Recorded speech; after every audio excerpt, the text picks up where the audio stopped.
ಆತ್ಮೀಯ S16 news ವೀಕ್ಷಕರೇ, ನಾನು ನಿಮ್ಮ MI ಅಥವಾ ಮಲ್ಲಪ್ಪ ಜೋಧವ್. ಆತ್ಮೀಯರೇ, ನಮ್ಮ ಕಮಲ್ ಹಾಸನ್ ತಮಿಳಿನಿಂದ ಕನ್ನಡ ಹುಟ್ಟಿತು ಅಂತ ಹೇಳಿಕೆ ಕೊಟ್ಟು ದೊಡ್ಡ ಗದ್ದಲವನ್ನು ಮಾಡ್ಕೊಂಡ್ಬಿಟ್ಟಿದ್ದಾರೆ. ತಮ್ಮ ಮನೆಗೆ ತಾವು ಬೆಂಕಿ ಹಚ್ಕೊಂಡಂಗೆ ಮಾಡ್ಕೊಂಡ್ಬಿಟ್ಟಿದ್ದಾರೆ. ಈಗ ಅದನ್ನು ಆರಿಸ್ಬೇಕಾಗಿತ್ತಪ್ಪ ಅಂತಂದ್ರೆ ಕ್ಷಮೆ ಕೇಳಬೇಕು. ಅದಕ್ಕೆ ಒಪ್ತಾ ಇಲ್ಲ ಅವ್ರ ಮನಸ್ಸು. ಮೂಲತಃ ತಮಿಳು ಸಹಜವಾಗಿ ಕನ್ನಡ ನಮ್ಮಿಂದ ಹುಟ್ಟಾರ ಅಂತ ಭಾವ ಇರ್ಬೋದು ಅವ್ರ ಮೂಲೆಯಲ್ಲೆಲ್ಲೋ. ಅದು ವಾಸ್ತವ ಆಗಿಲ್ಲ. ಇವನ್ ಇವತ್ತು ನಮ್ಮ ಹೈಕೋರ್ಟ್ ಸಹಿತ ಕೇಳಿಗತ್ತದ ಅವ್ರಿಗೆ, ಯಾಕ್ರಿ ಇನ್ನೂ ನೀವು ಕ್ಷಮೆ ಕೇಳಿಲ್ರಿ ಅಂತೇಳಿ ನಮ್ಮ ಏನಪ್ಪ ಅಂತಂದ್ರೆ M ನಾಗಪ್ರಸನ್ನ ಅವರ ಏಕಸದಸ್ಯ ಪೀಠ ನೀವು ಕೇಳ್ಬೇಕಾಗಿತ್ತಲ್ಲ. ಇಷ್ಟೊಳಗೆ ಇದು ಸಹಜ ಮುಗಿಸ್ಬೇಕಾಗಿತ್ತು, ಯಾಕೆ ಮುಗಿಸ್ತಾ ಇಲ್ಲ ಅಂದ್ರೆ ಅವ್ರಿಗೂ ಈಗೋ ಅದ ಕಮಲ್ ಹಾಸನ್ ಅವ್ರಿಗೆ.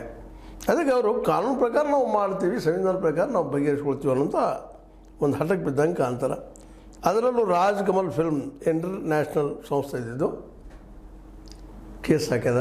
ನಮಗಿಲ್ಲೇ ಪ್ರದರ್ಶನಕ್ಕೆ ಅವಕಾಶ ಕೊಡ್ತಾ ಇಲ್ಲ, ಬ್ಯಾನ್ ಹಾಕಿದ್ದಾರೆ, ನಿಷೇಧ ಮಾಡಿದ್ದಾರೆ, ತೆಗೆಸ್ಬೇಕು. ಅದನ್ನು ನಮ್ಮ ಜನ ನೋಡ್ತಾರೆ ಅನ್ನೋಂಗೆ ಮಾತಾಡಿದ್ದಾರೆ, ಹೇಳ್ತಾ ಇದ್ದಾರೆ, ವಾದ ಮಾಡ್ತಾ ಇದ್ದಾರೆ. ಸಿನಿಮಾ ಪ್ರದರ್ಶನ ಮಾಡಿ ಹಿಂಸಾಚಾರ ಆಗ್ತದೆ ಹಾಗೆ ಹೀಗೆ ಅಂತ ಹೀಗೆ ಕೊಡ್ತಾ ಇದ್ದಾರೆ.